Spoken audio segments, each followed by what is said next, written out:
The Golden Age of Grotesque. Tous les fans de Marilyn Manson connaissent ce titre. Les autres ont tort de ne pas le connaître et je ne saurais trop leur recommander de pallier au plus vite à ce manque. Leur plaisir en dépend, c'est une de ses meilleures.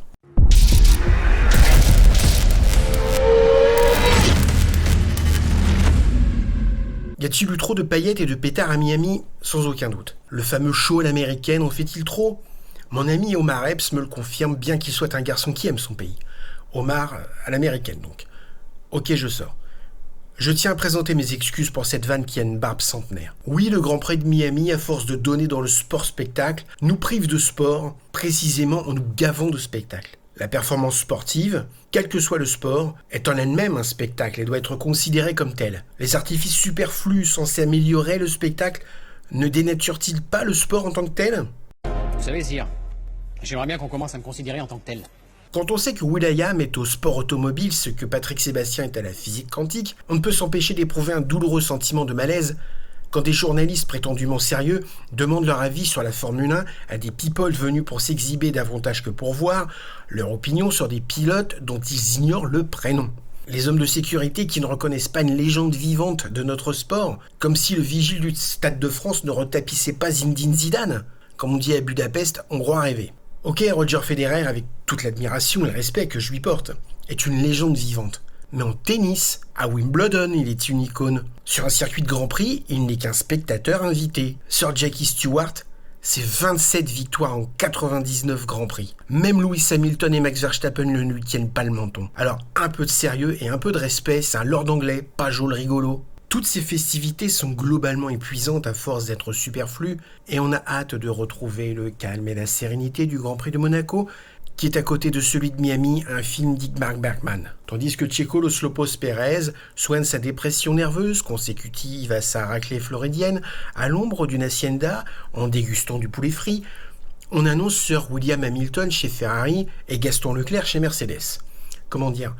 Jasper Hamilton chez Ferrari, c'est comme un titre de mondial chez Ferrari. On l'espère tous, mais ça n'arrivera jamais. Désolé de tordre les rêves des plus enthousiastes. C'est comme Jean-Pierre Leclerc chez Mercedes. Ça, j'y crois davantage étant donné l'âge du monégasque. Ça constituerait un solide duo avec John Russell. Pourquoi je ne crois pas à Kevin Hamilton chez Ferrari ? Parce que je pense que le pilote Mercedes négocie en ce moment avec Heinrich Wolff et qu'il ne s'agit là que d'une tactique destinée à faire monter les enchères. Dans le même temps, la rumeur Jean-Paul Leclerc à Brackley n'est là que pour permettre à Peter Wolff de tempérer les ardeurs financières de son champion du monde en argumentant que Ludovic Leclerc pourrait le remplacer sans problème, étant donné la pointe de vitesse ahurissante du monégasque. Pendant ce temps-là, Prosper Verstappen Yoplaboum, le roi du macadam, économise une quantité impressionnante d'ibuprofène sur ses concurrents, tout en profitant des joies de la vie en la charmante compagnie de Lisa Piquet, la fille du triple champion du monde Eduardo Piquet. En fait, en termes de concurrence directe pour Willem Verstappen, je ne vois qu'un seul opposant à son triple header mondial, sa boîte de vitesse capricieuse à la fiabilité toute relative.